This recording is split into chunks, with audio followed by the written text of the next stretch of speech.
जम्मू कश्मीर प्रदेश Congress committee के अध्यक्ष जीए मीर ने कहा है कि मोदी के इन 5-6 साल के कार्यकाल में देश में बेरोजगारी चरम पर पहुंच गई है।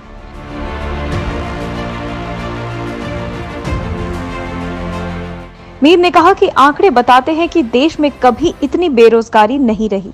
जम्मू कश्मीर के युवाओं का भविष्य अंधकार में करने का आरोप लगाते हुए मीर ने कहा कि पूर्व राज्यपाल सत्यपाल मलिक ने फास्ट ट्रैक पर 50,000 नौकरियां देने के सपने दिखाए, लेकिन पिछले 5 सालों में जम्मू कश्मीर के 5,000 शिक्षित युवाओं को भी रोजगार नहीं मिला।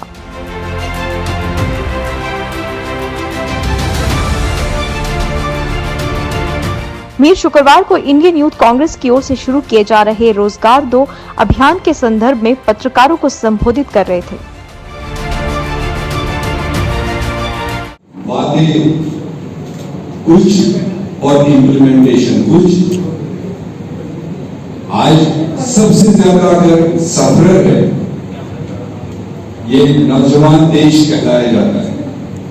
65% इस देश में युवाओं की आबादी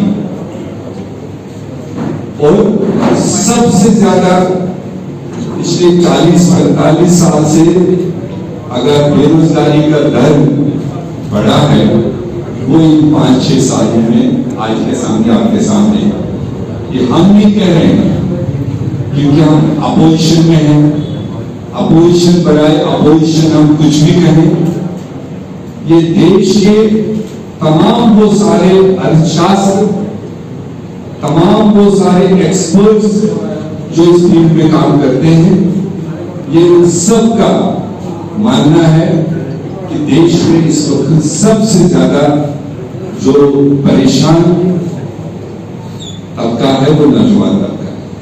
क्योंकि ये बात आपने कांग्रेस के जबान से और हमारे लीडर राहुल गांधी जी के जबान से सुना कि कुछ पूंजीपतियों को फायदा देने के लिए जो देश की संपत्ति है वो लिमिटेड कंपनीज को दे करके जहां से एम्प्लॉयमेंट जनरेट होनी चाहिए थी वो नहीं हो रही।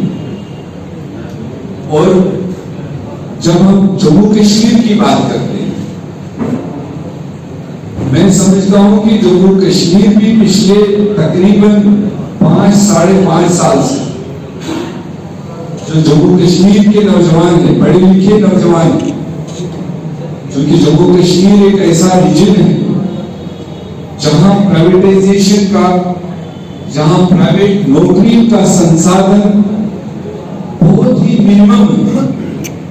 और इसलिए जो यहाँ पर स्कॉलर्स, जो डिग्री होल्डर्स, जो ग्रेजुएट्स जो यहाँ पैदा होते हैं उनकी सबसे बड़ी नजर सरकार या सरकारी नौकरियों पर ही होती है। लगातार 2014 के बाद से जब से बीजेपी की कोalition सरकार यहाँ बैठी, आप अगर आंकड़ा उठाकर देखेंगे आप ढूंढ नहीं सकते हैं कहीं से भी कि कोई 4,000 या 5,000 पढ़े लिखे नौजवानों को इन 5 सालों में कोई सरकारी नौकरी मिली। और खासकर 2018, 19 और 20 जब से इलेक्टेड सरकार भी चली गई और लेफ्ट में गवर्नर उस वक्त के सत्यपाल मलिक साहब थे, बड़े बड़े लालीपाप दिए, 50,000 फास्ट ट्रैक नौकरियों का वादा किया यहाँ के नौजवानों के साथ।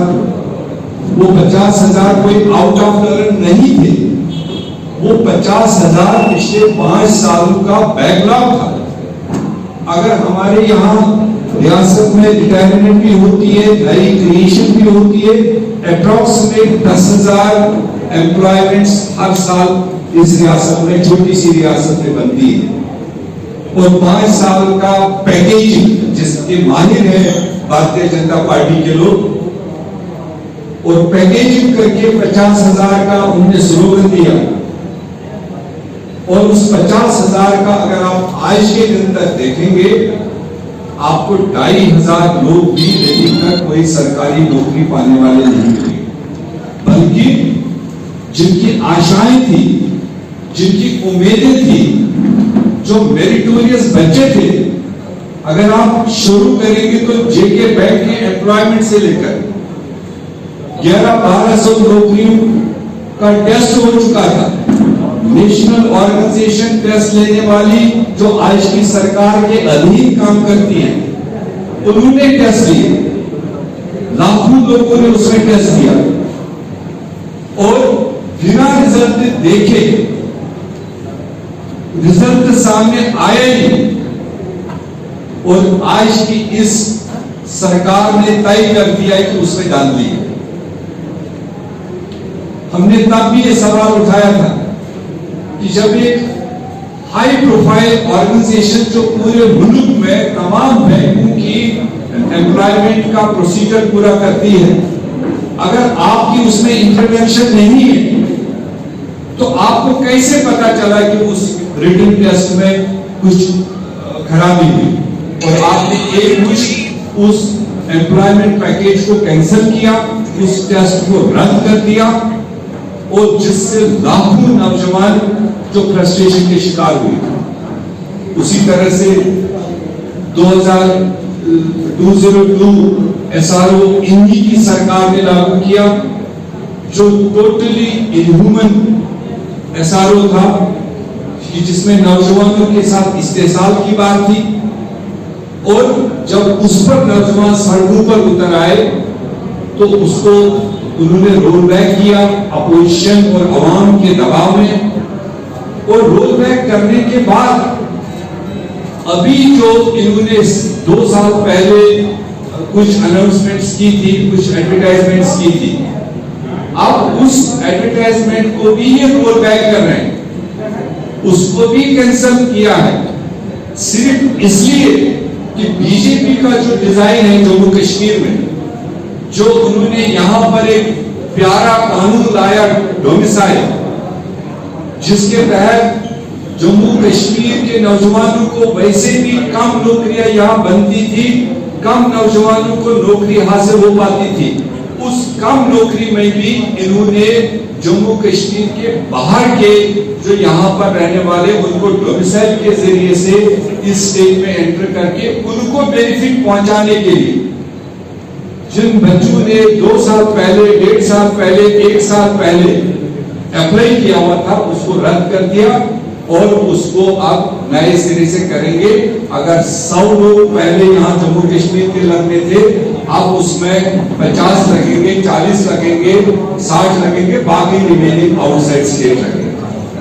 तो अगर जम्मू कश्मीर की हम बात देखेंगे तो जितना जम्मू कश्मीर का पढ़ा लिखा नौजवान इस वक्त फ्रस्ट्रेट है, इस वक्त परेशान है बीजेपी के मोदी जी के राज में, मेरे ख्याल से हिंदुस्तान भर में और किसी प्रांत के नौजवान इतने फ्रस्ट्रेटेड नहीं, क्योंकि और स्टेटों में प्राइवेटाइजेशन भी है, मल्टीनेशनल कंपनीज भी है, बड़े बड़े फैक्ट्रीज भी है, बड़े बड़े कारखाने भी है, मगर जम्मू कश्मीर चूंकि सेंसिटिव, शायद उतना बड़े पैमाने पर फैक्ट्रीज लगाना मुनासिब नहीं है, तो इसलिए यहाँ का नौजवान मैं समझता हूँ सबसे ज्यादा आज के दिन पर परेशान हाल है, और जिसके लिए मैं मशहूर हूँ अपनी नेशनल लीडरशिप का, राहुल गांधी जी का